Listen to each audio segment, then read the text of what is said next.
Hello everyone, and welcome back to Sleep Theories. I know many of you tune into these videos to relax and drift off to sleep. Before we get started, I'd love to hear from you. Drop a comment letting us know where you're watching from and what time it is for you right now. And if you haven't already, don't forget to hit that subscribe button. Now, let's dive right into the video.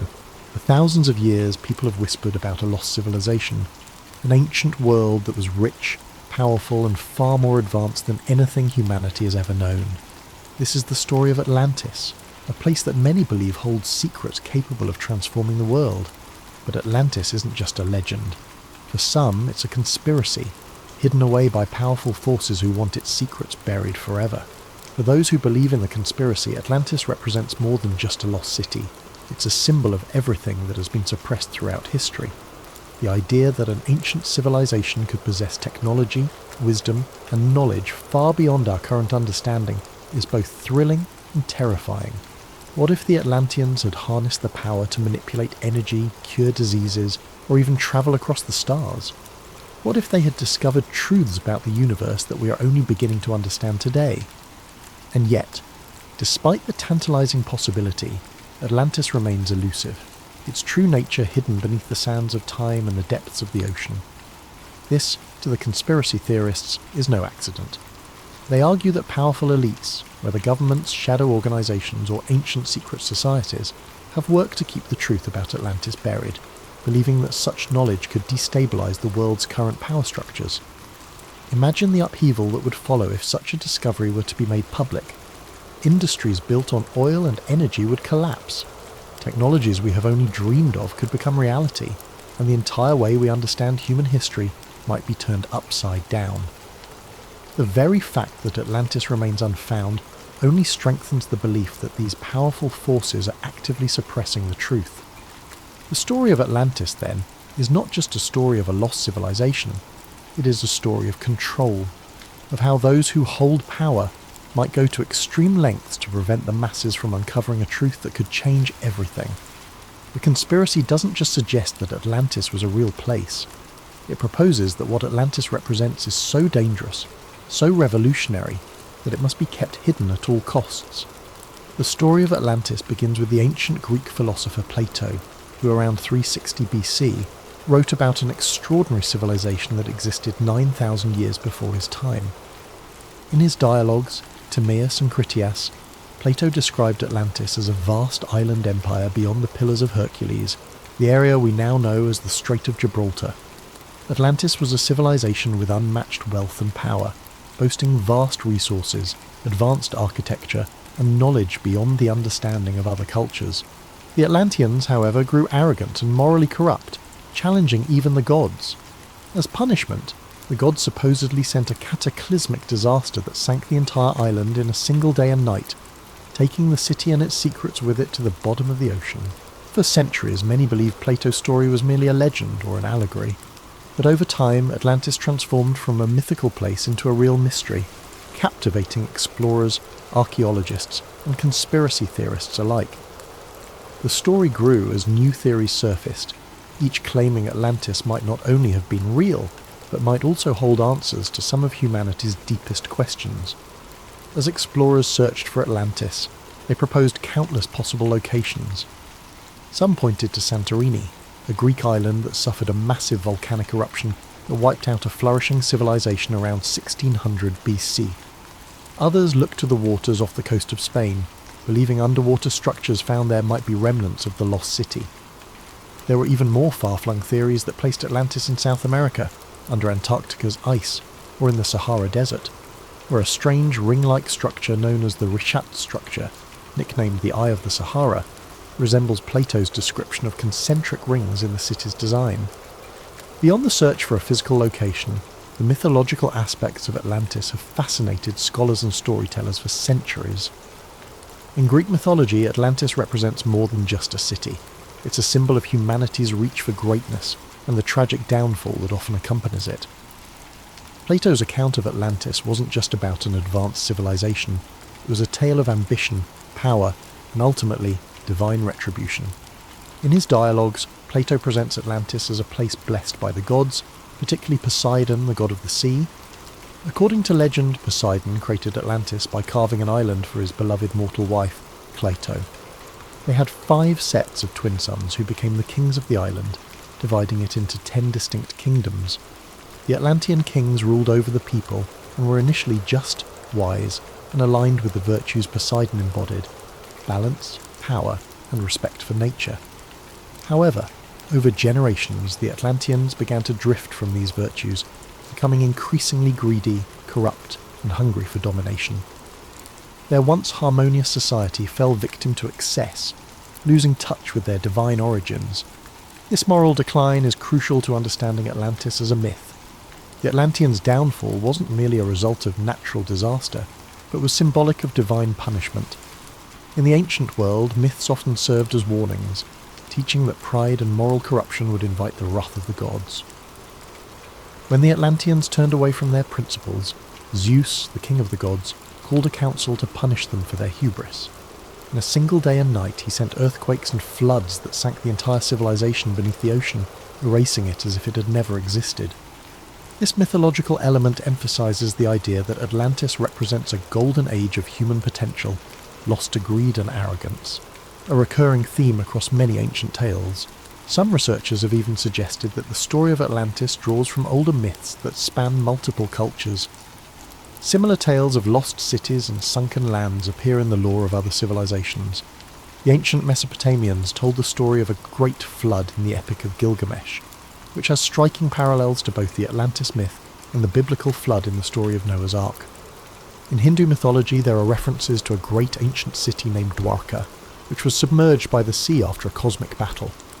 These stories collectively paint a picture of a recurring archetype in human consciousness, a fear of losing everything to the forces of nature or to the gods as a punishment for moral failure. Atlantis also evokes the concept of a lost paradise, similar to the Garden of Eden in Abrahamic traditions. Like Eden, Atlantis is thought to have been a place of purity, wisdom, and divine connection, lost because humanity strayed from its original path. In this way, Atlantis serves as both a cautionary tale and a reminder of humanity's potential, a vision of a time when humans were closer to the gods, possessing wisdom and technology that have since been forgotten. In esoteric traditions and mysticism, Atlantis has taken on an even deeper significance. Some mystics believe that Atlantis was not only advanced technologically, but also spiritually. The Atlanteans, according to these accounts, were highly enlightened beings who had mastered forms of energy and consciousness far beyond what we know today. Some stories describe the Atlanteans as being able to communicate telepathically, access different planes of existence, or even achieve physical immortality. In these mystical views, the fall of Atlantis wasn't just a loss of a city, but the loss of a spiritual and intellectual height that humanity has not yet regained. For many in modern times, Atlantis has come to represent an idealized utopian society, a lost civilization that embodied humanity's greatest strengths and fell to its greatest weaknesses. It is both a paradise lost and a cautionary tale, warning of the dangers that come with power, arrogance, and the abandonment of moral principles. The story of Atlantis endures because it reflects timeless human themes, resonating across cultures and centuries, blending historical speculation with deep mythological roots. In the end, whether Atlantis was a real place or simply a product of myth, it serves as a powerful symbol in our collective imagination, a reminder of both the heights humanity can reach and the depths to which it can fall. But where Atlantis might lie buried is just one piece of the mystery. What really fuels the conspiracy are the claims of what might be hidden there. According to some theories, Atlantis was a civilization so advanced that it possessed technology far beyond anything we have today. Many believe the Atlanteans had discovered a limitless source of energy, supposedly harnessed through massive crystals that channeled energy across the city, powering everything from their transportation systems to their weaponry. Others speculate that the Atlanteans had mastered flight, agriculture, and medicine in ways we still don't fully understand. If true, such discoveries would be invaluable to the modern world, and perhaps that's exactly why some argue the powers that be don't want us to find it. This is where the conspiracy deepens. According to theorists, there are powerful groups, governments, corporations, even religious institutions that know the truth about Atlantis and have been actively working to keep it hidden. Why? Because if Atlantis' secrets were uncovered, they could threaten the global power structure as we know it. Imagine what would happen if an ancient sustainable energy source were discovered, one that could replace fossil fuels overnight. Entire industries would collapse, and the world's economic order would be thrown into chaos. Some say that big energy companies, particularly those in oil and gas, would do anything to keep such a technology from ever seeing the light of day. The conspiracy stretches beyond just governments and corporations. Some even believe that religious organisations, particularly the Vatican, might be involved. Throughout history, the Church has guarded countless ancient texts and artefacts, many of which remain locked away from the public. Conspiracy theorists argue that the Vatican might be hiding documents that contain details of Atlantis' history, or even instructions on how to harness its technology. If Atlantis existed and held advanced knowledge, it would call into question our current understanding of human history, evolution, and ancient civilizations. It might suggest that humanity's origins are far older and more complex than we think, perhaps even influenced by extraterrestrial beings. Yes, extraterrestrials. Another popular theory in the Atlantis conspiracy suggests that the Atlanteans were either in contact with aliens, or might even have been extraterrestrials themselves. Proponents of this idea point to ancient legends from around the world, which tell of gods descending from the sky, bringing advanced knowledge to early human civilizations. Some conspiracy theorists believe that these gods were actually aliens who shared their technology with the Atlanteans. This theory ties into the broader ancient astronaut hypothesis, which claims that extraterrestrials have influenced human development throughout history. If this theory holds any truth, then Atlantis wasn't just an advanced city, it was a bridge between humans and otherworldly beings. But every time researchers get close to finding concrete evidence, something strange seems to happen. Some claim that underwater expeditions have mysteriously lost funding, that valuable documents have disappeared, or that independent researchers have been silenced. There are rumours of researchers who came too close to finding Atlantis suddenly facing threats, lawsuits, or even accidents. To conspiracy theorists, these stories aren't coincidences. They're proof of a deliberate effort to bury the truth. And while no one has officially confirmed the existence of Atlantis, modern technology has fueled new searches. Satellite imagery, underwater drones, and ground-penetrating radar are revealing more about Earth's hidden landscapes than ever before. Some claim that ancient structures on the ocean floor could be remnants of Atlantis, though these findings remain unproven. Still, every new discovery seems to bring more questions than answers. So, was Atlantis a real place? An advanced civilization that perished overnight, taking secrets of unimaginable power to the ocean floor? Or is it simply a myth? A story crafted by Plato to warn of the dangers of pride and hubris? For those who believe in the conspiracy, Atlantis is more than a cautionary tale. It's a hidden chapter in human history, one that's been intentionally erased. And the fact that we haven't found it yet doesn't discourage them. It only deepens their conviction that powerful forces want to keep Atlantis' secrets buried forever. Whether Atlantis is waiting to be discovered under the waves or forever lost to history, its legend endures. And as long as there are those who believe in its secrets, the hunt for Atlantis and the conspiracy theories surrounding it will continue. But perhaps what keeps the legend of Atlantis alive isn't just the mystery of whether it existed, it's the tantalizing hope of what it represents.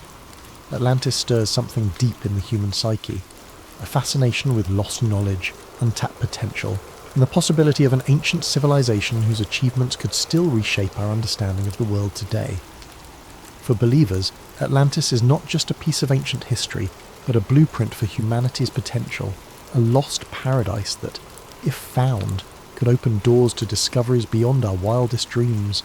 Some conspiracy theorists even suggest that Atlantis' secrets could include revolutionary technologies that we have yet to rediscover, like the ability to harness limitless energy, profound medical knowledge that could extend human life, and scientific principles that could explain phenomena still unexplored. These theories weave Atlantis into modern discussions of everything from quantum mechanics to alternative energy sources, implying that a trove of Atlantean wisdom might lie buried beneath the waves, capable of catapulting humanity into a new golden age. If only it could be unearthed. And yet, for as many who yearn to find Atlantis, there are those who believe that powerful entities have gone to great lengths to keep it hidden. They argue that governments, secret societies, and powerful corporations have suppressed evidence of Atlantis to maintain control. To these believers, It's no coincidence that promising discoveries vanish, or that funding for Atlantis research is mysteriously pulled. They believe that a world order dependent on fossil fuels, financial hierarchies, and centralized power would have everything to lose if Atlantis, and the technologies it may have possessed, were ever uncovered. Even more mystically inclined theorists claim that Atlantis holds keys to spiritual truths and enlightenment, suggesting that the Atlanteans had access to higher levels of consciousness, or even contact with celestial beings. Some argue that Atlantis was a civilization that bridged humanity and the divine, with its knowledge guiding humans to higher planes of existence, until that knowledge was lost, either through human folly or deliberate erasure. For these believers, rediscovering Atlantis could mean reclaiming a path towards spiritual awakening, allowing humans to reconnect with an ancient divine understanding of the universe and our place within it. So as modern technology improves and underwater exploration pushes into new frontiers, the question remains, will we ever uncover the secrets of Atlantis? Is it possible that sonar scans or satellite imagery might someday reveal a submerged city, finally proving Atlantis was real? Or will it remain forever shrouded in mystery, protected by the ocean's depths and the weight of millennia? Perhaps it's this very elusiveness that keeps Atlantis alive in our imaginations. It's a riddle without an answer, a dream that remains tantalizingly out of reach. And as long as Atlantis remains unfound, its legend will continue to captivate, a story of both human aspiration and the dangers of ambition. So whether or not Atlantis truly lies beneath the waves, one thing is certain: as long as there are those who believe in its secrets, the hunt for Atlantis and the mysteries it promises will never end. Ethan didn't remember a time in his life when he didn't feel out of place. Growing up, he was the quiet kid, the one who sat in the corner of the classroom with his nose buried in a book or staring out the window, wondering if there was something more beyond the confines of the world he knew. While his friends grew excited about parties, clubs, and futures mapped out in clean, predictable lines, Ethan felt only a creeping dread, an unshakable feeling that something was missing. He'd often felt like he was standing at the edge of something vast, a place beyond his understanding, and he'd wondered if he might accidentally stumble into it one day. His life had been ordinary, perhaps too ordinary, and sometimes he thought that was the scariest thing of all. He spent most of his free time chasing stories and curiosities, unexplained mysteries, urban legends, and tales of things that couldn't be. The Backrooms was one of his favourites. He first read about it on a forum late one night, an innocuous post titled, "If you're not careful, you might slip between the cracks and the water into the back rooms." The premise was simple, terrifying. The Backrooms were a hidden dimension, an endless maze of empty, yellowed rooms, a place you could fall into if you weren't careful, disappearing from the world as you knew it. The idea left him with a chill that lingered long after he'd closed his laptop. To some part of Ethan, the Backrooms didn't just sound like a horror story. They sounded like something real, a hidden layer of reality lurking just beneath the surface, waiting for the right or wrong person to find it. He even dreamed about it sometimes. His curiosity deepened into a quiet obsession, and he'd spend hours researching theories, reading accounts from people who claimed to have seen glimpses of it or felt its strange pull in the periphery of their lives. This fascination made him feel alive, but it also made him reckless. He began to wonder what it would feel like to slip between the cracks himself, to see if a place like the Backrooms could really exist. He'd explore abandoned buildings on weekends, walk the quiet, empty halls of his university late at night, always searching for something just out of reach. It became his ritual, a strange comfort that filled the gap he couldn't explain, that constant need to find something beyond the mundane. It was a normal Thursday afternoon, and Ethan was on his way home from a late night of studying in the library. He was tired, his head aching from hours of staring at his laptop screen. His thoughts were muddled as he waited for the elevator to take him down to the parking lot. When the doors finally slid open, he stepped inside, pressed the button for the ground floor and closed his eyes, leaning against the wall for a moment. That was when it happened. With a sharp jolt, the elevator stopped, sending a shock through Ethan's body and jolting him upright. He opened his eyes, blinking in confusion, but there were no lights, no numbers indicating what floor he was on. Only a dim, sickly yellow glow filtered through the tiny window in the elevator door. Confused, he pressed the door open button, hoping to see something familiar. The doors shuddered open with a creak, revealing a room, Not the parking lot, not even the dimly lit hallway of his university building. Just an empty room with faded, peeling wallpaper and harsh fluorescent lights buzzing overhead. Ethan hesitated, peering out into the strange expanse. The wallpaper was an ugly, sickly yellow, dotted with tiny, unrecognisable stains, and the floor was covered in cheap industrial-grade carpet that looked damp in places. The hum of the lights seemed louder out here, a grating drone that wormed its way into his skull. He felt his stomach churn, a deep primal unease settling over him. Taking a deep breath, he stepped out of the elevator. The doors closed behind him with a loud clang, but when he turned around, the elevator was gone. Nothing but an empty wall stood where it had been. Panic started to creep in as he took a step back, then another. This can't be real, he whispered to himself. His voice sounded strange, swallowed by the space around him.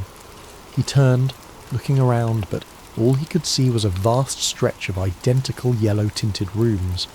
There was no end in sight, only more walls, more corners leading into more of the same. He tried calling out, his voice echoing faintly, swallowed by the relentless hum of the lights. "Hello? Is anyone here?" Silence answered him, thick and oppressive. With no other option, he started to walk, hoping that if he went far enough he'd find an exit, or at least someone who could explain this bizarre place. His footsteps were muffled by the carpet, and the further he walked, the more the rooms seemed to blend together.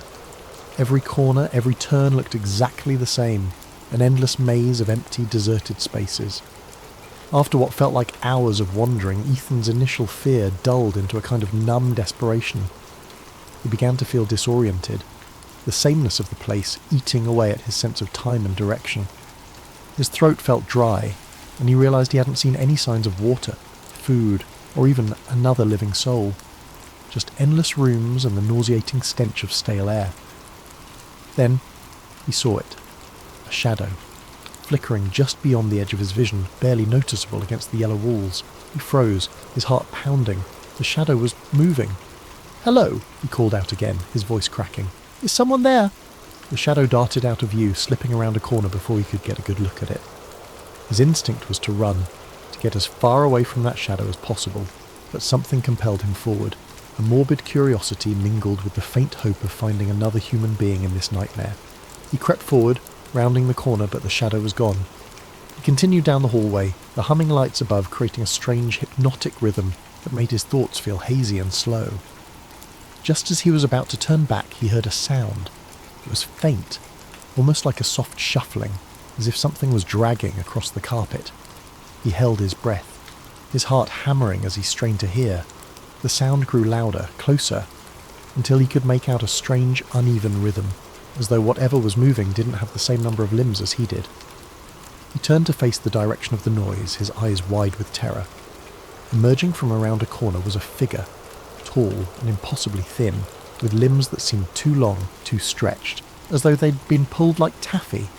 Its skin was pale, almost translucent, and its eyes were wide and empty, two hollow sockets that seemed to drink in the dim light around them. Its mouth stretched into a grotesque, gaping grin, filled with rows of needle-like teeth. Ethan stumbled back, his hand flying to his mouth to stifle a scream. The creature tilted its head, studying him with an unnervingly calm curiosity, as if it were examining a particularly interesting bug. Then, slowly, it began to move forward, each step deliberate and unnatural, its joints bending at impossible angles. Paralysed by fear, Ethan's mind screamed at him to run, but his legs felt like lead. The creature was only a few feet away now, its twisted form looming over him, filling the space with an overwhelming sense of dread. Finally, his survival instincts kicked in, and he spun on his heel, sprinting back the way he'd come. He could hear it behind him, that terrible shuffling sound as it followed, closing in with an eerie persistence. His breath came in ragged gasps, his heart pounding so loudly it nearly drowned out the hum of the lights. He took random turns, ducking through rooms and around corners, hoping to throw it off his trail, but no matter how far he ran, he could still feel its presence lurking just out of sight. As he rounded another corner, he stumbled into a different room. This one was larger than the others, with a ceiling that seemed to stretch up impossibly high, vanishing into darkness. In the centre of the room was a single decrepit armchair, facing away from him. He was too tired to question it, his legs shaking as he collapsed against the wall, breathing heavily. For a moment he allowed himself to hope that he had finally lost the creature. But then a voice, a low, raspy whisper, filled the room, coming from somewhere near the armchair. "Why, did you come here?" Ethan's heart skipped a beat. The voice was quiet, almost gentle, but there was something sinister lurking beneath it, a malevolent edge that made his skin crawl. I don't know how I got here," he managed to stammer, his voice barely a whisper. The armchair creaked, as if someone was shifting in it, though he still couldn't see who or what was sitting there. "No one comes here by accident," the voice replied, a hint of amusement in its tone. "You wanted to be here. You're one of us now." Ethan shook his head, panic rising in his throat. "I don't belong here. I didn't mean to come here." The chair creaked again, and Ethan could feel the thing in it watching him, though he couldn't see its face. The oppressive silence seemed to press in on him, as if the walls themselves were leaning closer, eager to hear what he had to say.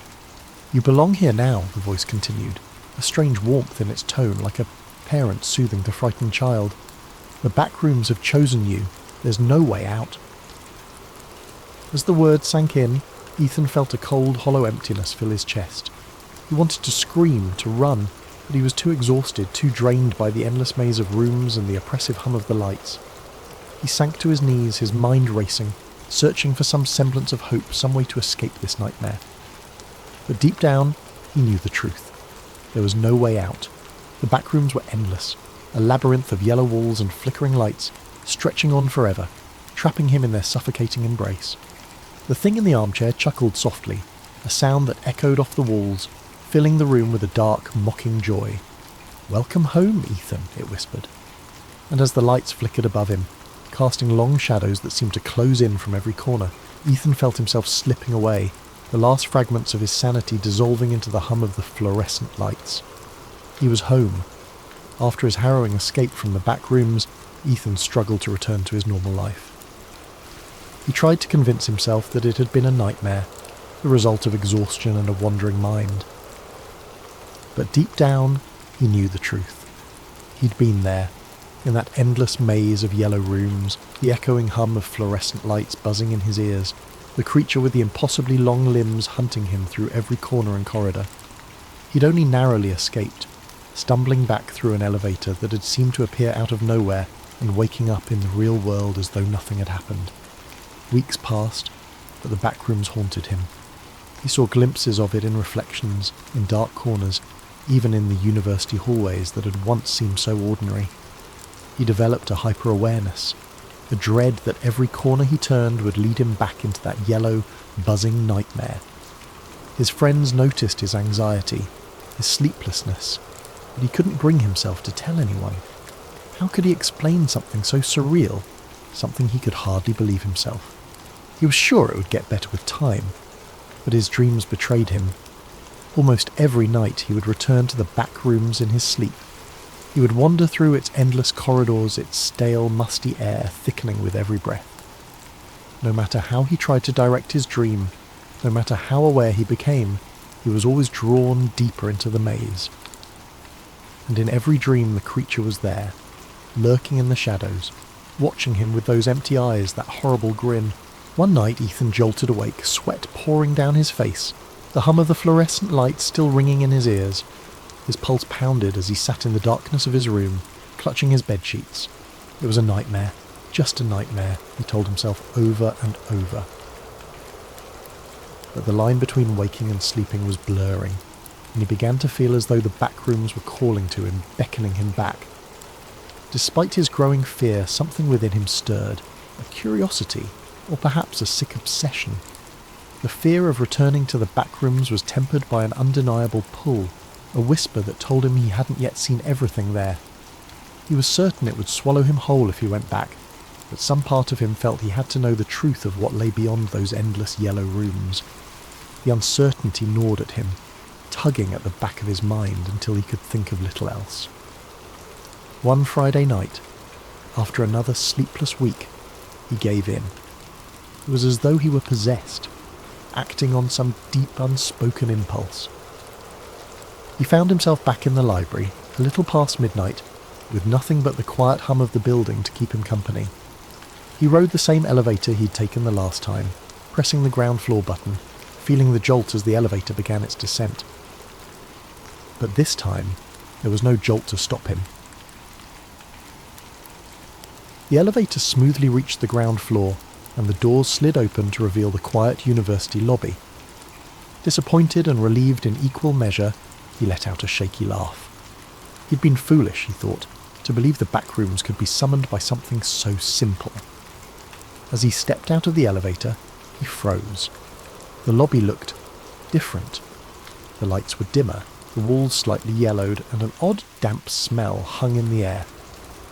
Slowly, his heart sinking, he turned to look behind him. The elevator doors were still open, but there was no lobby beyond them. Only the familiar yellow-tinted wallpaper, the buzz of the fluorescent lights, and that endless carpeted expanse stretching into oblivion. Ethan felt a wave of nausea wash over him. He was back. Taking a deep breath, he steeled himself. This time, he wouldn't panic. He would stay calm, map out a path, and find his way out. He'd done it once, and he could do it again. But as he started to walk, he noticed subtle differences. The rooms felt darker, the smell stronger, almost like mildew mixed with something metallic. And the buzzing was louder, a harsh, grating sound that rattled in his skull. He wandered through the hallways, taking mental notes of every turn, every detail he could remember. But the back rooms seemed to shift around him, subtly changing with each step, making it impossible to find his way back. And soon enough, he began to hear the faint, shuffling footsteps he dreaded. The creature was here again. Ethan quickened his pace, his heart pounding. The footsteps followed him, echoing in sync with his own. He glanced over his shoulder, catching a glimpse of its grotesque, elongated form rounding a corner, moving with a horrible, jerking grace. He forced himself to keep calm, his mind racing as he tried to think of a way to escape. Room after room he searched for a way out, for any clue that could guide him. But the rooms seemed different this time, as if they were trying to trap him. The walls seemed to close in on him, narrowing with every turn, the air growing thick and stagnant. The creature's footsteps grew louder, closer, and Ethan knew he couldn't keep running forever. Finally, he stumbled into a room that looked different. A wide, empty space with a single door at the far end, something he hadn't seen before. With no other choice, he sprinted for it, throwing himself through the door just as he heard the creature behind him, its horrible breathing echoing in his ears. He shut the door, his back pressed against it as he gasped for breath. The room he'd entered was dimly lit, quieter, the buzzing sound fading to a low hum.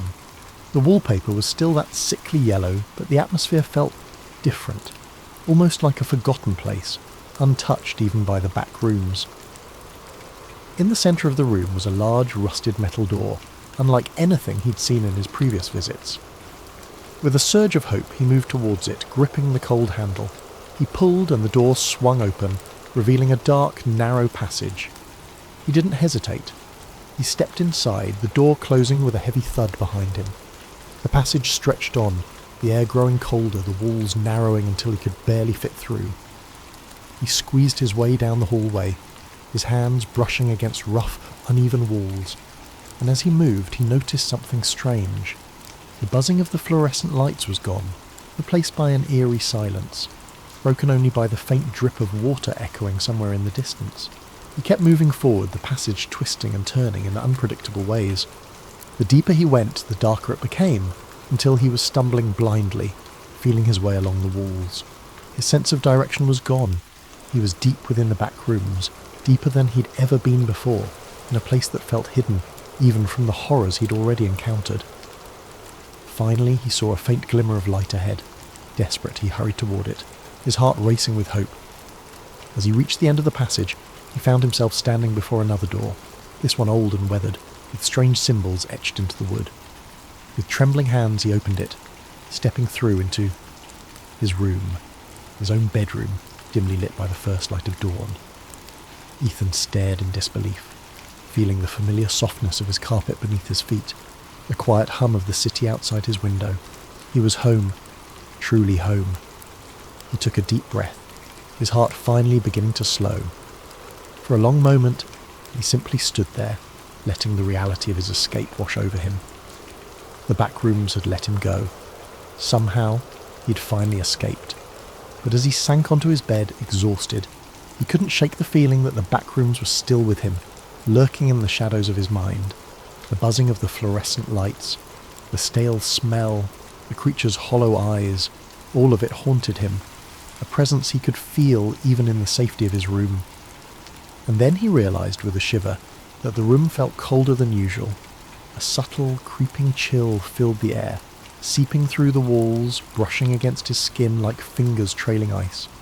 His breath fogged in the dim light, something that had never happened before in his cosy apartment. It was as though the warmth and safety he'd known here had been drained, replaced with the oppressive, stagnant atmosphere he'd left behind. Ethan sat up, glancing around. Everything looked normal. The posters on his walls, his desk cluttered with notes, the blanket he'd thrown carelessly to the side. But the silence was deafening. Outside his window, the familiar city sounds were gone, replaced by a dead, heavy stillness. He reached for his phone to check the time, but the screen remained blank, lifeless. His heart began to race as he tapped the screen over and over, but the device was unresponsive, a dark mirror reflecting his own fearful expression. Slowly he became aware of a faint, almost imperceptible sound, a noise he'd tried so hard to forget. The low, ominous hum of fluorescent lights. It was faint at first, a murmur on the edge of his hearing, but as he listened it grew louder, filling the room with that same mind-numbing buzz. Ethan stood up, gripping his bedpost for support as he scanned his surroundings. The walls of his room seemed to shift subtly, the wallpaper taking on a yellow tint, faded and stained, as if something had leached the colour out of it. The air thickened, that familiar smell of mildew creeping in, the metallic tang that clung to his senses. His stomach twisted with a dawning, sick realisation. "No," he whispered, his voice trembling. "No, I got out. But the room only continued to change, morphing around him. His bed stretched longer, the carpet rippled into endless patches, the door faded from view, leaving nothing but an expanse of yellowed walls and buzzing lights. The familiar furnishings of his room vanished entirely, swallowed by the sickly expanse. As he backed up, his foot collided with something soft yet solid, a familiar thick patch of carpet. His heart dropped, and he turned, dread curling in his stomach. The backrooms had found him again, and this time, he feared, it would never let him go. Dr. Emily Carter stared out at the vast, unbroken horizon of the Nevada desert. The heat shimmered above the ground, a mirage of distortion that seemed to dance in the distance. She adjusted her sunglasses, her gaze falling on the lone stretch of road ahead, leading toward the infamous Area 51. Her car, a dusty, battered sedan, sputtered under the strain of the desert heat. The engine growled as if it too wanted to stop. Emily's fingers drummed nervously on the steering wheel. She had spent years studying astrophysics, searching the stars for signals of life beyond Earth, but none of her theories had ever pointed her here, to this place, this secretive, isolated base that had fascinated, frustrated and terrified people for decades. Her phone buzzed, breaking her from her thoughts. A text from an unknown number. "It's time. Meet at the usual spot." She took a deep breath, her heart racing. The message was from Marcus Donovan, an agent she had reluctantly agreed to work with after her involvement in a government investigation years ago. He had told her things she could barely grasp, but he had always been cryptic. And now, it seemed, he was asking her to take the final step into the unknown. The rumours about Area 51 ran wild. A secret military base, rumoured to house extraterrestrial technology, the remains of alien beings, and research on things far beyond human comprehension. Emily had dismissed most of it as paranoid fiction. Yet here she was, on her way to the heart of the mystery.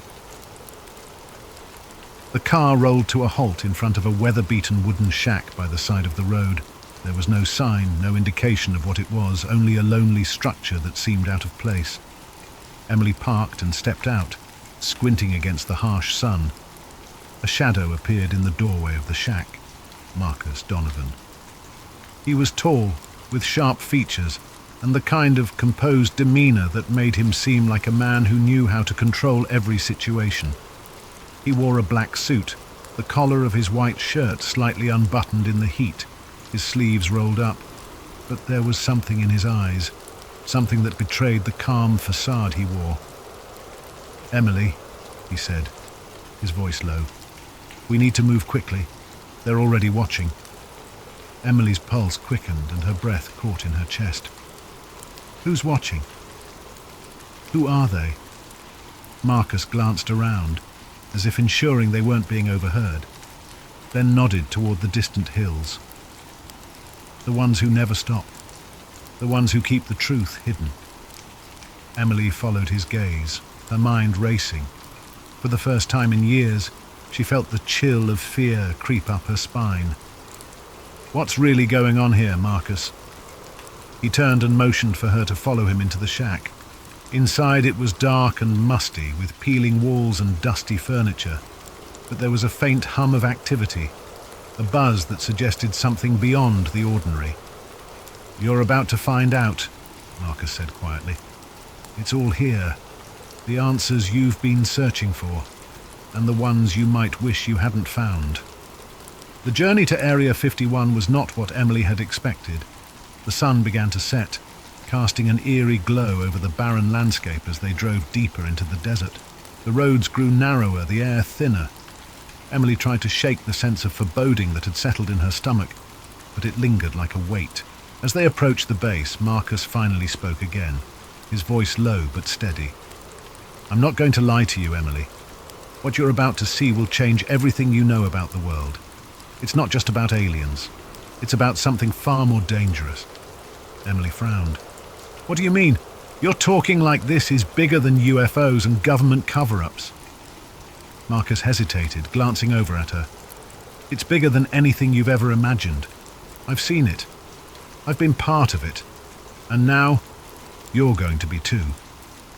Suddenly, a sharp noise interrupted their conversation. A soft beep from the dashboard. Marcus's eyes widened. He quickly turned the steering wheel, pulling the car off the main road into the scrubby brush that surrounded them. Emily's heart pounded. "What's happening?" she asked, panic rising in her voice. "We've been spotted," Marcus replied, his voice cold, focused. "They're not going to let us in without a fight." The car screeched to a halt as several military vehicles appeared on the horizon, their headlights blinding in the darkening desert. Emily's hands clenched the edge of the seat, her body tense. "They won't shoot," Marcus said, his calmness unsettling. "They want us to think they will, but they won't." "How do you know that?"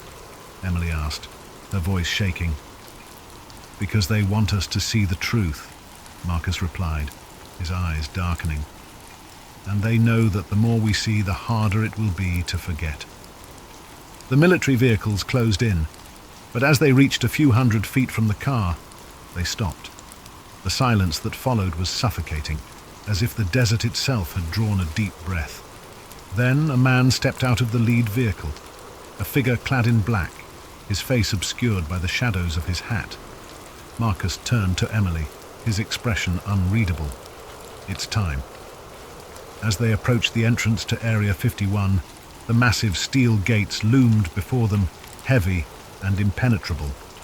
Guards stood at attention, their eyes scanning the desert with an eerie precision. But Marcus walked up to the gate without hesitation, his hand raised, signaling for the guards to let them through. Emily hesitated, her mind swirling with disbelief. She had read all the reports, heard the wild stories, but none of it had prepared her for the feeling of stepping into this forbidden zone. "What are we going to see in there?" she whispered. Marcus didn't answer immediately. Instead, he looked at her with a knowing expression. "What you see and what you learn will be more than you can handle, but you have to choose, Emily. If you walk through that door, you can't unsee what's inside." The gate creaked as it slowly swung open, revealing the darkened expanse of Area 51 beyond. The base seemed to stretch out forever, an isolated world tucked away in the heart of the desert. Bright floodlights illuminated the towering structures in the distance, casting long, sharp shadows across the ground. Despite the presence of armed guards and military vehicles, there was an unsettling stillness about the place. Marcus led Emily through the gate without a word, his expression unreadable. As they passed the first checkpoint, Emily's skin prickled. There was something unnervingly quiet about the base. No sounds of machinery, no hum of activity, just an unnatural silence that pressed in on her from all sides. "Where is everyone?" Emily whispered. "The ones who matter are hidden," Marcus replied, his voice low. "The rest are expendable." They continued down a narrow, dimly lit road, the gravel crunching beneath their feet. As they approached a large metal door, it slid open with a mechanical hiss, revealing a small, sterile hallway. Emily's mind raced, her thoughts swirling with questions. Every step she took seemed heavier, the weight of the unknown pressing in on her chest. Inside, the air smelled faintly of antiseptic and ozone, and the walls were lined with cold, unforgiving metal. Marcus led her down another hallway, this one darker, the flickering lights casting long shadows.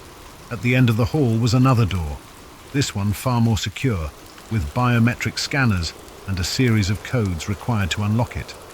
Marcus stood before the door, his hand hovering over the keypad. "This is it," he said, his voice betraying a hint of uncertainty. "Once we go through, there's no turning back." Emily didn't respond, her eyes fixed on the door. The sense of unease was growing stronger, but something inside her, a deep curiosity, a need for answers, urged her forward. She nodded, barely able to find her voice.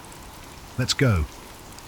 The door slid open with a hiss, revealing a vast chamber filled with monitors, blinking lights and rows of sealed containers. At the far end of the room stood a large observation window, behind which a figure moved, shadowed and indistinct. "What is this place?" Emily asked, her voice barely above a whisper. "This is where it all began," Marcus replied, his tone somber. "This is where they study the things they don't want you to know." As they walked deeper into the room, Emily noticed the sealed containers, large, cylindrical, and ominously marked with strange symbols. Some were cracked open, revealing objects that seemed out of place, pieces of metal, crystalline structures, and devices that defied explanation. She couldn't make sense of it all, her scientific mind struggling to comprehend what her eyes were seeing. "This is..." She swallowed hard. "This is impossible." Marcus stopped in front of one of the containers, his expression hardening. "That's what they want you to believe." Emily stepped closer, peering through the glass. Inside was a fragment of what looked like a craft, something clearly not of earthly origin. It was smooth and metallic, with an intricate, almost organic design. Her heart raced as she took in the sight. "What is that? Is that an alien ship?" Marcus nodded. "It's one of the many things we've recovered over the years. We've learned a lot from it. Too much, in fact, but not everything." Emily's eyes darted from one container to the next, her breath quickening. There were dozens of them, each holding something different. A piece of a body, a fragment of a ship, strange artifacts she couldn't begin to understand. But the one thing that stood out above all the others was the object in the center of the room. It was a cube. The cube was encased in a transparent, airtight chamber, the surface of it glowing faintly with an otherworldly light. It seemed to hum, sending vibrations through the air. Emily felt an inexplicable pull toward it, a sense of wonder and dread intertwined. "Is that..." She couldn't finish the question. "That's the key," Marcus said, his voice quiet. "The one thing that can change everything." Emily stepped closer to the cube, her fingers itching to reach out, to touch it, but something stopped her. An unspoken warning in the air, a sense that even standing this close to it was dangerous. "What does it do?" Emily asked, her voice barely above a whisper. Marcus didn't answer immediately. Instead, he looked at her with a mixture of admiration and regret. "It's not something you can just understand. It's not from our world. It doesn't obey our laws of physics or logic. It communicates in ways we can't explain." Emily's eyes widened. Communicates? Marcus nodded. It has a consciousness of its own. At least we think it does. We've been studying it for years, trying to unlock its secrets. But every time we get closer, the consequences get worse. Consequences? Emily asked, her heart pounding. What kind of consequences? Marcus hesitated, looking down at the floor. The kind that make people disappear. The kind that change your perception of reality. And the kind that draw attention we don't want. Before Emily could respond, a loud alarm suddenly blared through the facility, its shrill sound cutting through the tense silence. Red lights flashed, casting an eerie glow over the room. Marcus's face turned pale, and he grabbed Emily's arm, pulling her toward the door. "They found us," he said, urgency creeping into his voice. "We need to go now." "What's happening?" Emily demanded, struggling to keep pace as Marcus pulled her down the hallway. "There's no time to explain," Marcus replied, his voice tight. "They know we're here. They're going to shut everything down." As they ran through the labyrinth of hallways, the sound of footsteps echoed behind them, heavy, deliberate, and closing in fast. Emily's mind raced, trying to make sense of it all. What had she just seen? What was the cube? And who were they? Marcus led her to a set of stairs down into a lower level. The air grew colder as they descended, and the alarms grew louder, more frantic. When they reached the bottom, Marcus stopped, pressing his hand against the wall. A hidden door slid open, revealing a small, dimly lit room. Inside was a control panel, humming with activity. "This is it," Marcus said, his voice steady but with a touch of finality. "This is where we end it." Emily's mind spun. "End what?" Marcus turned to her, his eyes grave. "The conspiracy, the cover-up, everything. You've seen the truth, Emily. But now you have to decide whether you want to expose it to the world or let it stay hidden forever." Emily stood frozen, the weight of the decision pressing down on her. The secrets of Area 51, the cube, the aliens. It was all too much. But now she had the power to change everything. The room was thick with tension. The hum of the control panel, a constant reminder of the gravity of the situation. Emily's heart raced as she looked at Marcus, who was now standing near the console, his fingers hovering above the keys. The weight of the decision pressing on her chest was almost suffocating. "Do you understand what this means, Emily?" Marcus asked quietly, not looking at her. "If you expose this, there's no going back. The world will never be the same." Emily took a step forward, her mind whirling. The images from the observation room, alien bodies, strange artifacts, and the glowing cube were burned into her memory. It was all real. This wasn't some wild conspiracy or government cover-up. This was something much bigger. And now she had the chance to change everything. But could she really do it? "What happens if we just leave?" Emily asked, her voice hoarse. "If we walk away, let it all stay buried?" Marcus didn't answer right away. His face was unreadable as he studied the control panel. The alarms were still blaring, growing louder by the second. It was clear that the security systems were in full lockdown mode. "They'll come for us," Marcus said, his voice dark. "But if we leave, we're just another pair of bodies they'll bury to protect their secret. And nothing will change. The world will go on, blind to what's really out there." Emily's breath caught in her throat. She knew he was right. Every conspiracy she had studied, every whisper of government cover-ups, every wild claim about extraterrestrial life, it all pointed to this moment. The truth was out there, and she had the power to bring it to light. "Do you want to know what they really fear, Emily?" Marcus continued, his tone grim. "It's not just the public finding out about the aliens. It's what happens when the world finally knows. People won't just accept it. They'll demand answers, and those answers will shatter everything. The economy, governments, religions, everything people think they know will be called into question. That's why they've kept it hidden for so long." Emily took a deep breath. The thought of the chaos that would follow a revelation of such magnitude was terrifying. but it also felt like a weight had been lifted from her shoulders. The truth had to come out. People deserved to know. But the cube. Her eyes darted to the chamber across the room, still glowing faintly.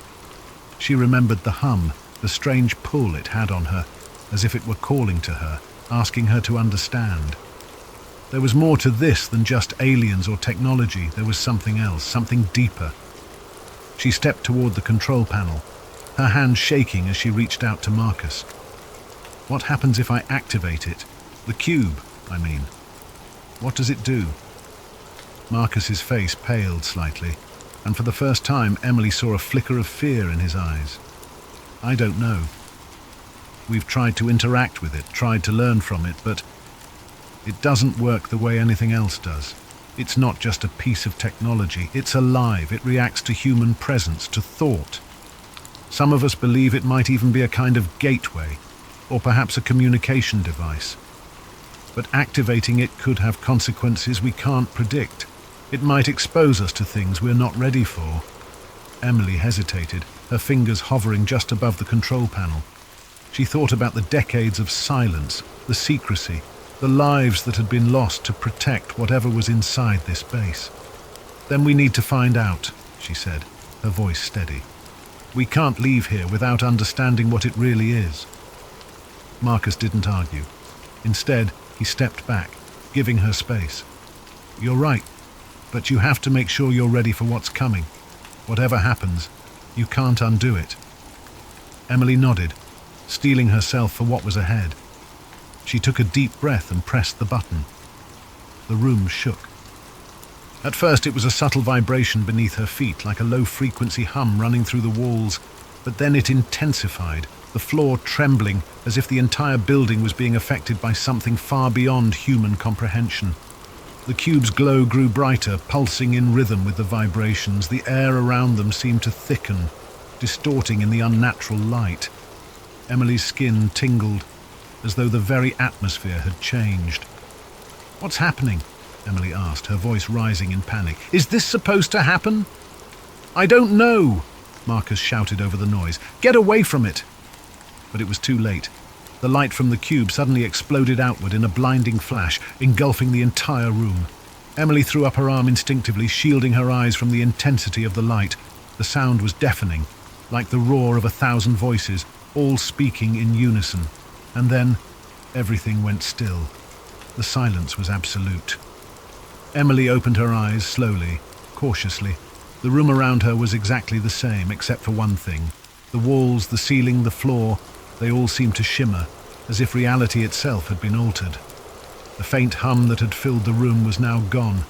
In its place was an eerie stillness. Marcus was standing next to her, his face pale, his eyes wide with disbelief. What just happened? Emily whispered. I don't know, Marcus muttered, his voice shaky. But we've activated something we weren't supposed to. Suddenly the control panel lit up, displaying a series of strange alien symbols. The screen flickered as though something was trying to communicate with them, something beyond human understanding. Marcus took a step back, his face hardening. This isn't good. We need to leave. Now. Before they could react, the door to the room slammed open and armed guards rushed in, their weapons raised. They were followed by several men in suits, high-ranking officials from the government. Dr. Carter, one of the suited men said, his voice cold, his face expressionless. We were hoping you'd cooperate, but it seems you've already made your choice. Emily's heart sank. She had hoped they might still have a chance to control the situation, to get the truth out to the world. But now, it was clear that there would be no easy way out. You'll come with us, the man continued, his voice turning icy. You've seen too much, and now you'll never leave. Marcus took a step forward, his hand subtly resting on the weapon at his side. But before he could say anything, Emily spoke, her voice firm. Number, I'm not going anywhere. The officials exchanged glances. There was a shift in the air, a palpable tension that hung over the room. Emily didn't know what they would do next, but she knew one thing. She wasn't going to let them erase everything she had just uncovered. The truth was out there, and no matter the cost, she would make sure the world knew it. The air in the room was thick with tension, a quiet, simmering threat hanging over every word. Emily's mind raced, her thoughts darting from one possibility to the next. The glowing cube hummed softly, as though it was still alive, still reaching for something, or someone. Her heart pounded in her chest, the weight of her choices sinking in. The government was here, and they weren't going to let her go easily. The suited man who had spoken before stepped forward, his cold eyes locking onto hers. He was tall, with dark, slicked-back hair and a face that betrayed no emotion. Behind him, the guards held their weapons at the ready, their fingers twitching toward the triggers. "I don't know what you're dealing with, Dr. Carter," the man said, his voice smooth yet filled with an unspoken threat. "You've activated something you cannot control, something that was never meant to be touched by human hands." Emily stood her ground, her mind spinning, but her resolve hardening with every passing second. "What is it? What is the cube? What does it do?" The man's lips curled into a thin, humorless smile. "You wouldn't understand. No one could. But that doesn't matter anymore. The damage is done. Now we have to clean up your mess." Marcus moved slightly behind her, his hand still hovering near his sidearm, but he didn't make a move. Emily could feel the tension radiating off him, but he didn't seem ready to fight. Not yet, anyway. The suited man raised his hand, signaling to the guards to lower their weapons. "We're not here to kill you, Doctor Carter. Not yet, anyway. We're here to take you to a more secure location." "Secure location," Emily repeated, her voice rising with disbelief. "You mean a prison?" The man's expression remained impassive. "You've seen too much, and you've exposed the cube. Now, there are forces at play that neither of us can control. We need to understand what it's doing, and you're the only one who can help us." Marcus spoke up, his voice low but filled with venom. "You think you can control it? After everything we've learned, you have no idea what it's capable of." The man's eyes flicked toward Marcus, a glimmer of irritation crossing his face. "We don't need your assistance, Mr. Donovan. We've been handling these matters far longer than you've been alive." Emily stepped forward, her gaze unwavering. "You're lying," she said. "You're hiding the truth. All of this, every last bit of it, it's been a cover-up.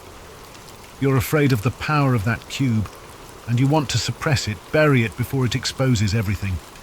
The suited man's eyes narrowed, his jaw tightening. He didn't respond immediately, but the threat in the air grew heavier. The guards behind him shifted their weight, clearly prepared for whatever action might come next. "That's enough," the man finally said. "We'll be taking you to the holding facility now. Any resistance and we won't hesitate." Emily's heart raced. She knew she couldn't let them take her. She couldn't let them silence her, not when she was this close to the truth. The cube had already reacted to her presence, and she felt it again. A strange, pulsating sensation, as though it were alive and aware of what was happening. And then, something happened. The humming from the cube intensified, filling the room with an eerie vibration that seemed to penetrate the walls. The lights flickered, casting long, distorted shadows.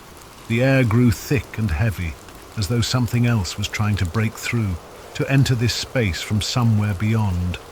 One of the guards stepped forward, raising his weapon. "What the hell is happening?" The suited man's eyes widened, his hand flying to his earpiece. "We're not alone," he said, his voice suddenly tense. Before anyone could react, a strange noise filled the room, a low, guttural sound, like a hum mixed with a distant roar. The walls seemed to ripple, warping in a way that defied logic. And then, in the blink of an eye, the air shifted. The guards froze, their weapons now pointed at nothing. Emily turned, her breath catching in her throat as she saw what had appeared. The room was no longer the sterile metallic facility she had been standing in. Instead, the walls were gone, replaced by an endless black expanse, dotted with distant shifting lights. The floor beneath them had become an unrecognizable surface, shimmering like water, though it was solid. This isn't possible," one of the guards stammered, his voice shaking with fear. "Where are we? What happened?" Emily's mind raced. The cube had done this. Somehow it had opened a portal. No, not a portal.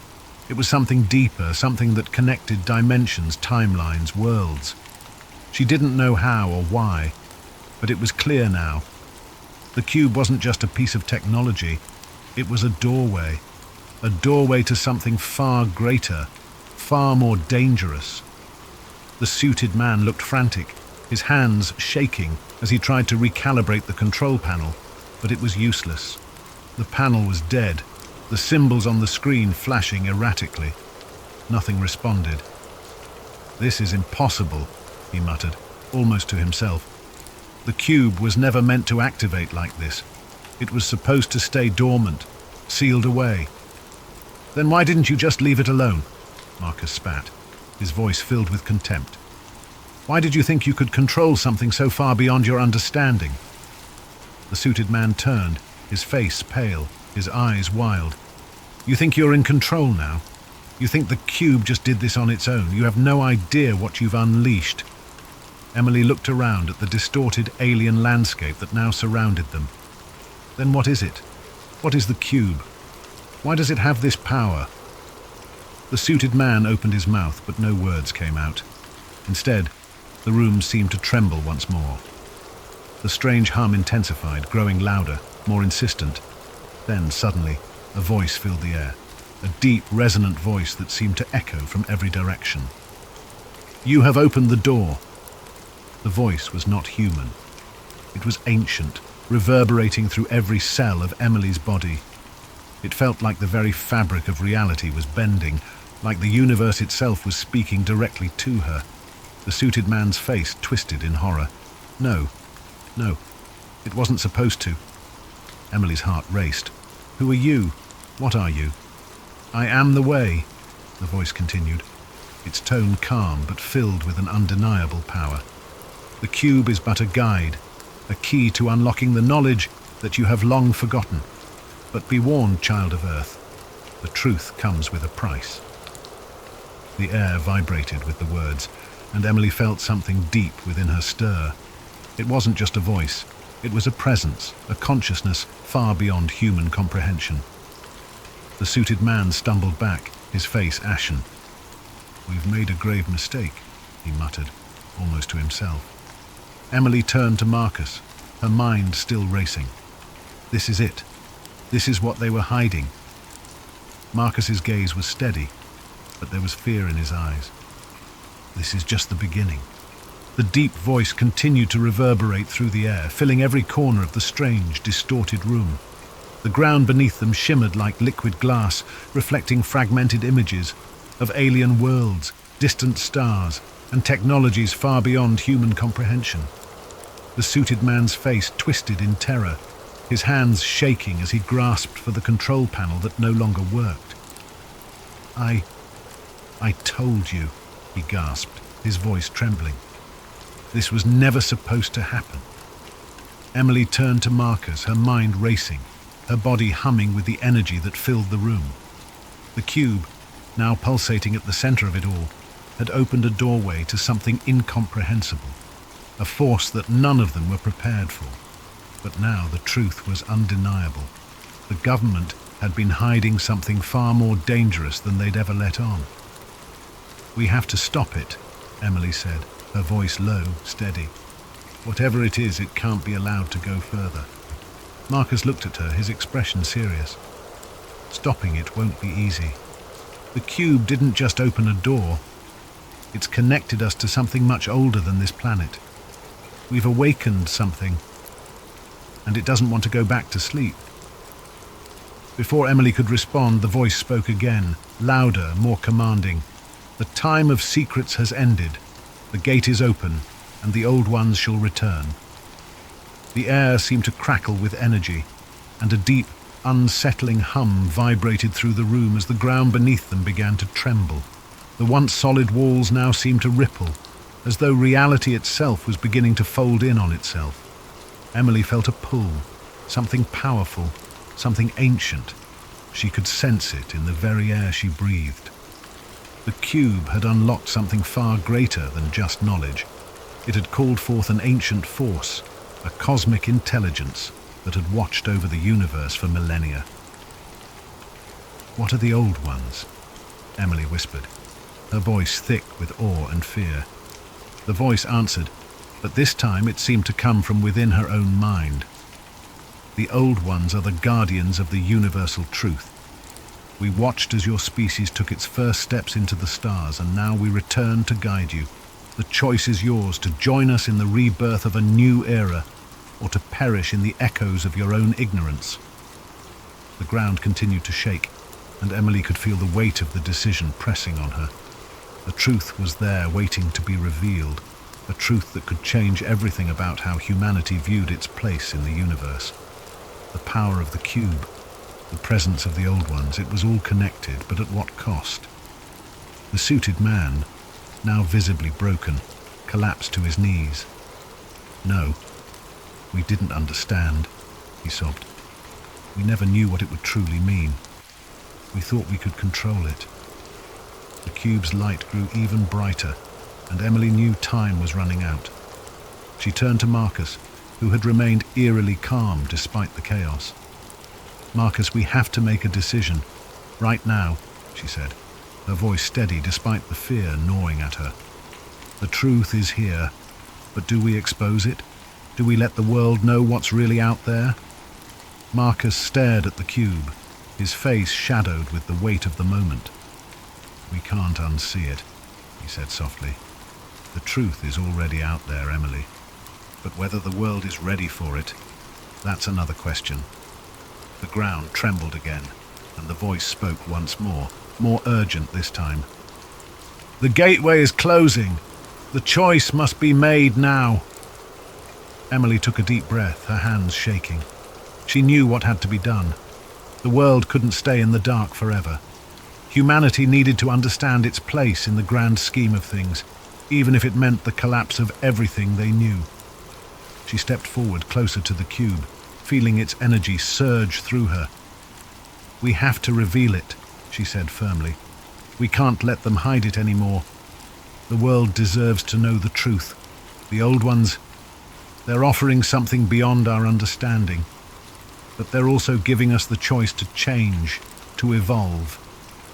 She turned toward the suited man, who was still kneeling on the ground, his face filled with desperation. "You have to help us," she said. "The world is about to change, and you can't stop it. All you can do now is help us share it." The man looked up, his face filled with a mixture of fear, regret, and awe.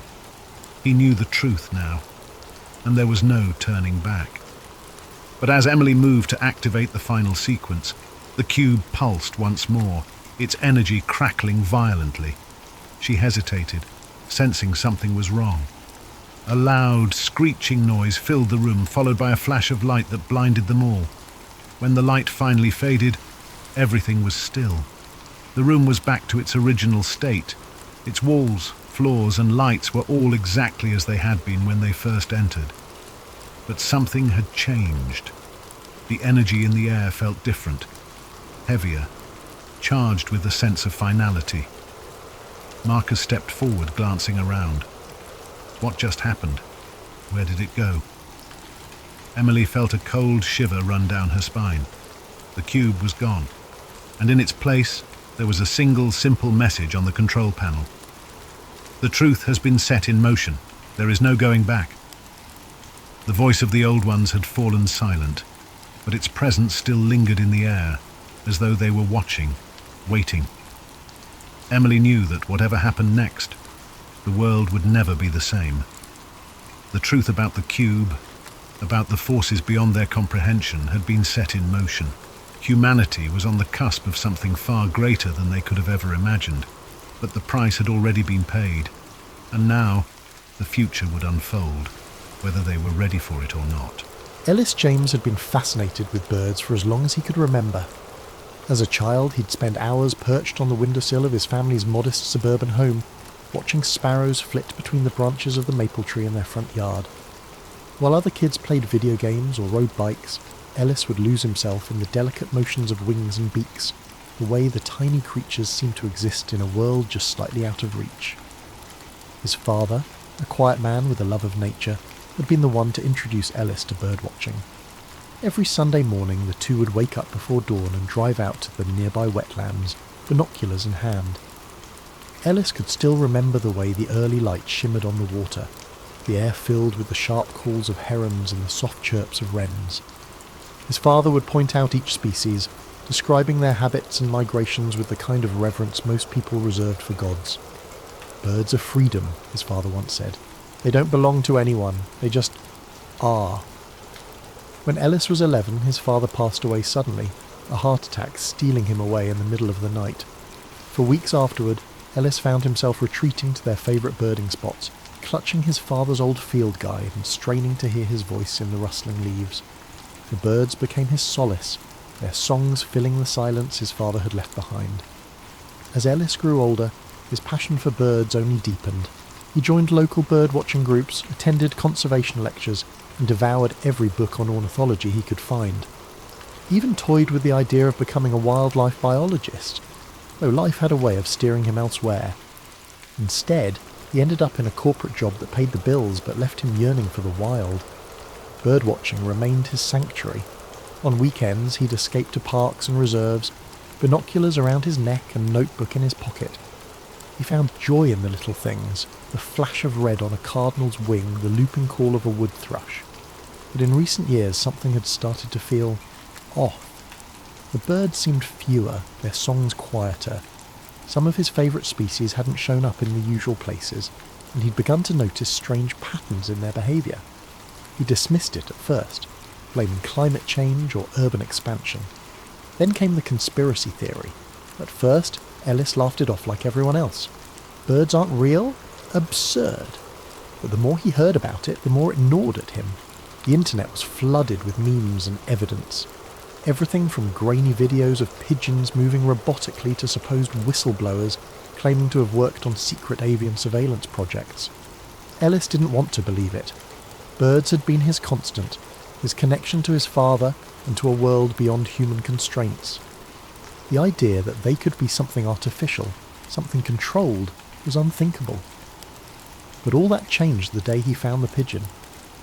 But lately there was a shadow over his passion. The internet had exploded with a bizarre conspiracy theory. Birds aren't real. According to its adherents, the creatures he loved so much were government surveillance drones in disguise. It started as a joke, but over time more people seemed to believe it, or at least play along. Ellis hated it. He hated how people mocked his beloved pastime, how his social media feeds were flooded with memes of pigeons charging on power lines and seagulls with Wi-Fi signals. "You're chasing robots," his co-workers teased. He ignored them, as always, until the day he found the pigeon. It was a crisp autumn morning, and Ellis had set out early to his favourite park. The air was cool, and the trees were ablaze with reds and yellows.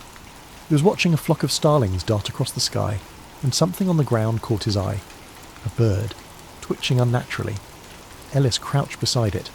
The pigeon's left wing was bent at an odd angle, and its head lolled slightly to the side. He reached out, murmuring softly, "Easy, little one. Let me help." But as his fingers brushed its feathers, something strange happened. The feathers felt wrong. Too smooth, too uniform. And when he pressed slightly, a panel on the pigeon's chest popped open, revealing a mess of tiny wires and blinking lights. Ellis jerked back, heart pounding. For a long moment he just stared at the creature. No, the thing. It wasn't alive. It wasn't even close. "What the—" he whispered, his voice lost in the rustling of leaves. The pigeon twitched again, and a tinny voice crackled from within it. "Unit 472 compromised. Dispatch retrieval team." Ellis scrambled to his feet, scanning the park. No one else was around. His mind raced. Was this some kind of prank? A toy? He picked up the bird, a robot, and shoved it into his backpack. He needed answers. His first thought was to take the mechanical pigeon to his friend Tara, a tech-savvy hacker who had a knack for dismantling gadgets. Tara lived in a cramped apartment filled with glowing monitors and half-built drones. When Ellis dumped the pigeon on her workbench, she raised an eyebrow. "What is this? Some kind of art project?" she asked, poking at the bird. "No," Ellis said, still breathless. "I found it in the park. It's not a bird, Tara. It's a machine." Tara leaned closer, her curiosity piqued. "Well, let's find out what it does." She pried the pigeon open further, exposing its internal components. Tiny cameras, a GPS module, and what looked like a transmitter.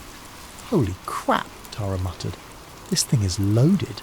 It's like a miniature spy drone." Ellis's stomach churned. "You're telling me those conspiracy nuts were right? Birds really aren't real?" Tara shrugged. "Not all birds, obviously, but this is something else. I've never seen tech like this before." As Tara examined the pigeon, she uncovered a small logo etched onto one of the circuits, a stylized feather with the letters FT. "Feather Tech," she said aloud. "Ever heard of it?" Ellis shook his head. "Well, we're about to," Tara said, booting up her computer. After hours of digging, Tara uncovered a series of classified documents linked to Feather Tech. According to the files, the company had been contracted by the government decades ago to develop avian surveillance units to monitor urban areas discreetly. The program had started with pigeons and sparrows, expanding to other species over time. Ellis felt sick. How could this be real? How could no one have noticed? "People don't question what they don't want to see," Tara said, as if reading his thoughts. "It's perfect camouflage. Who looks twice at a pigeon?" But the files hinted at something even darker. FeatherTech wasn't just spying on people, it was collecting behavioural data, tracking movements, and even manipulating ecosystems by controlling the robotic birds. "They've replaced entire populations," Tara said. "I mean, there are still real birds out there, but not as many as you think. And the ones that are left, they're being pushed out by these machines." Ellis's hands curled into fists. "We have to stop this. People need to know the truth." Before they could act, a black van pulled up outside Tara's apartment. Men in suits poured out and a voice boomed through a loudspeaker. "Ellis, James and Tara Nguyen surrender the device immediately."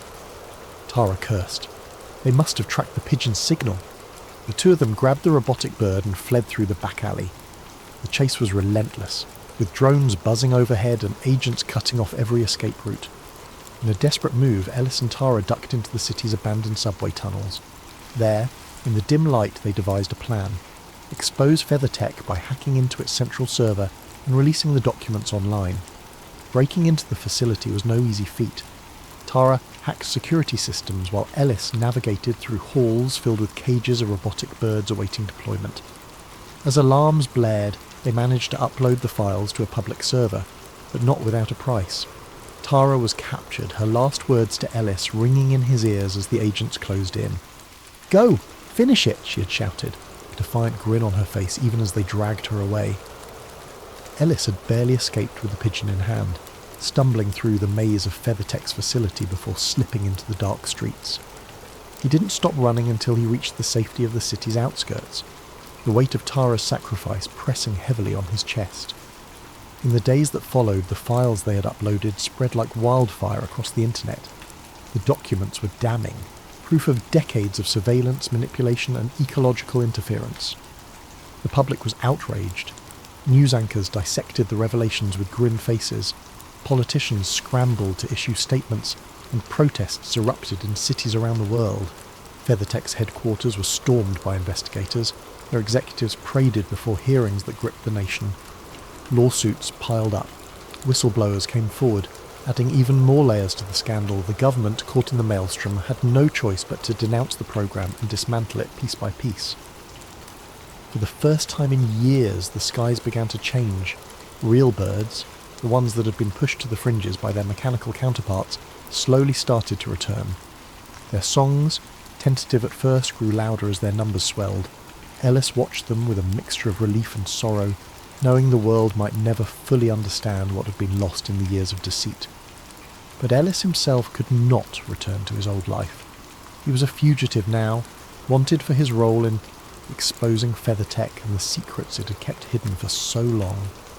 His face was on every news station, his name a whispered curse among those who had once blindly trusted the system. He moved from place to place, never staying too long in one spot, always looking over his shoulder. Every knock on the door, every passing car, every whisper in a crowded room set his heart racing. He had become a shadow, a ghost in the world he'd once known, the world he had tried to save. The pigeon, the mechanical one that had started it all, became his constant companion. It was a reminder of the battle he'd fought, the risks he had taken. He could feel its presence with him, even when it was hidden away in the bottom of his pack, the weight of its metallic form a burden and a beacon all at once.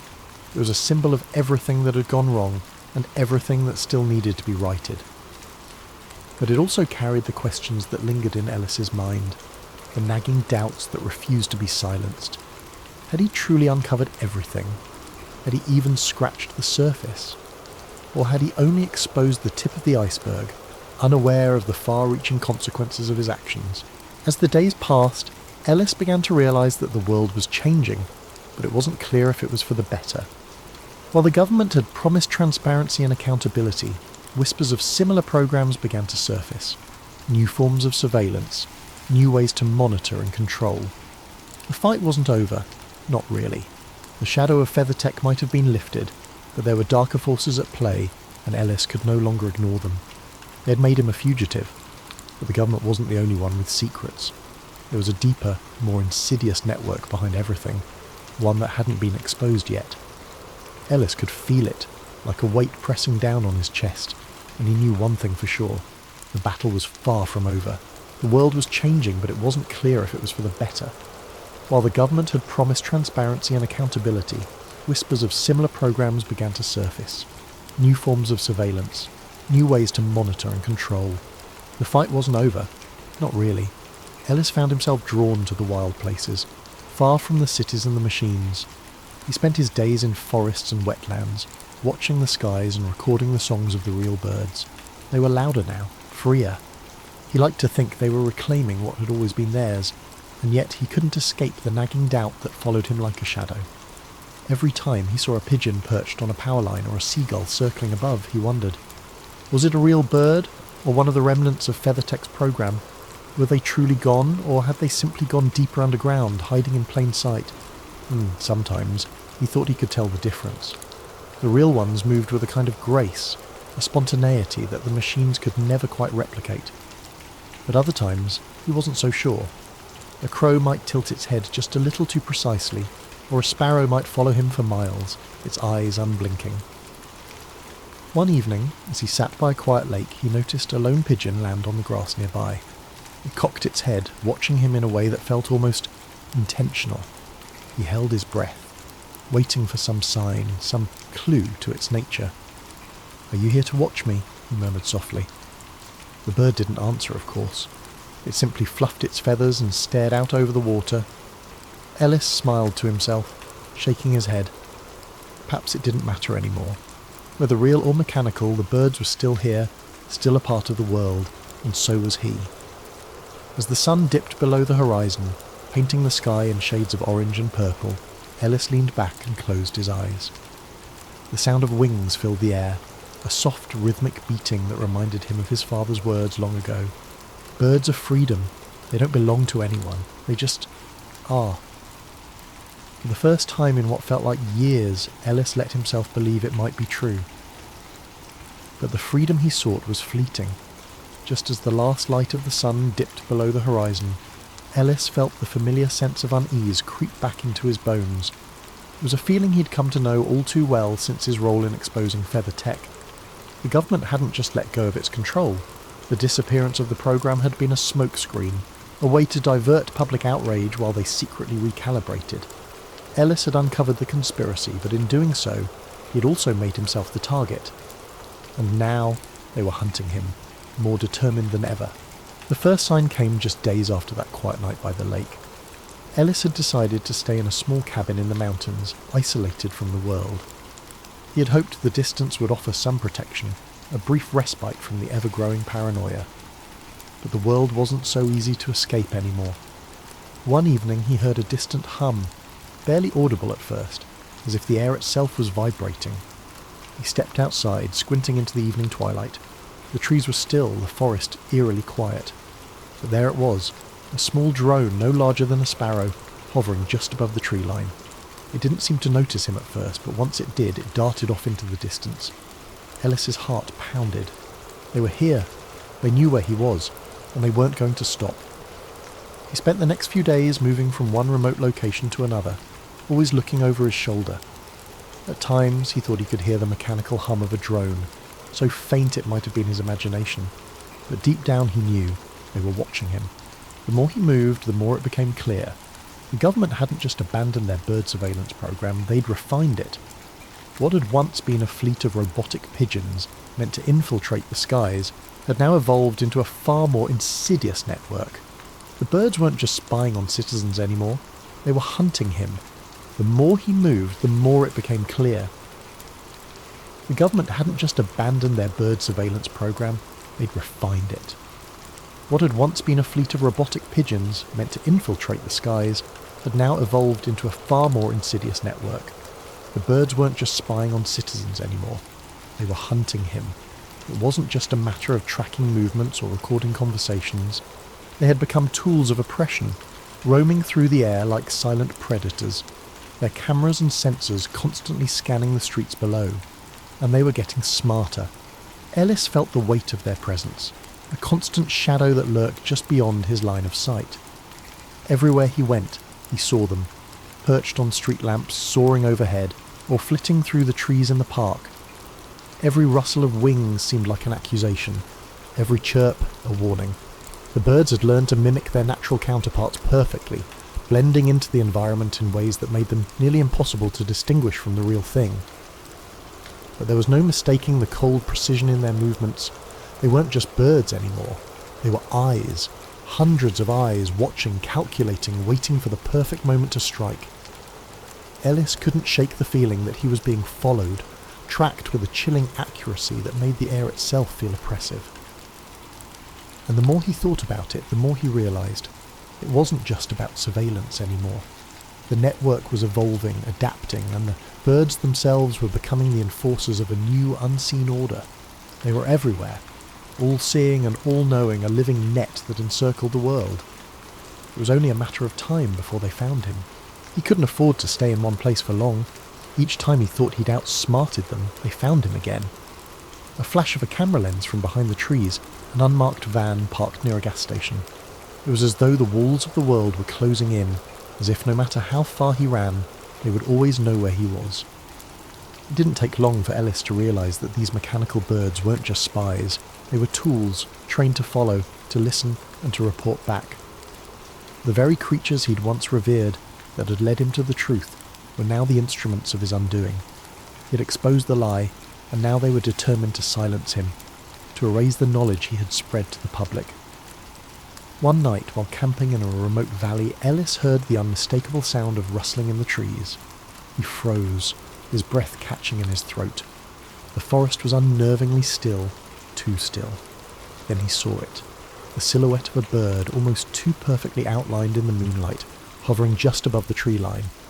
He knew instantly that it wasn't a real bird, it was one of them. Without hesitation, Ellis grabbed his gear and ran into the trees, the hum of the drone behind him growing louder with every step.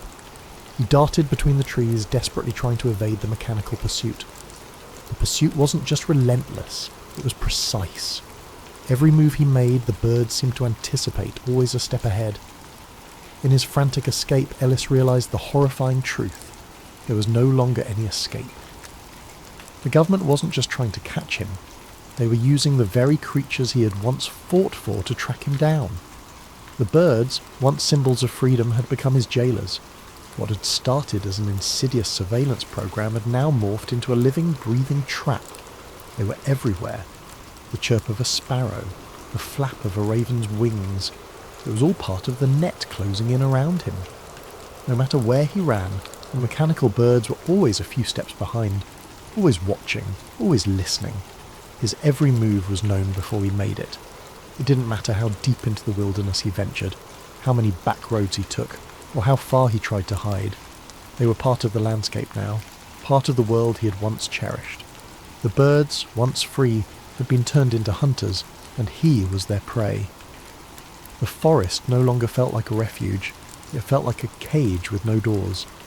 Ellis's breath came in shallow gasps as he pushed his body harder, moving through the trees like a shadow. There was no shadow that could escape the eyes above him. There was no place that could offer him true anonymity. As he sprinted through the underbrush, he could feel the eyes of the world on him, the watchful gaze of those feathered jailers who had no compassion, no empathy, no sense of right or wrong. They simply followed orders, and those orders were to find him, no matter the cost. As he ran through the forest, he caught a glimpse of another bird in the sky, its sleek mechanical body glinting under the moonlight. This time, he didn't stop to wonder if it was real or not. It didn't matter. The fight for freedom had taken on a new form, and Ellis was no longer the one watching from the sidelines. He was the one being watched. Ellis had always believed that birds were free, that they belonged to no one, that they simply were. But now, as the night closed in around him, he understood that the birds were only free until someone decided to take that freedom away. And as he raced through the forest, evading the ever-watchful eyes of his mechanical pursuers, Ellis realised that the battle wasn't just for the skies, it was for his life. And the cost of that freedom would be higher than he could have ever imagined.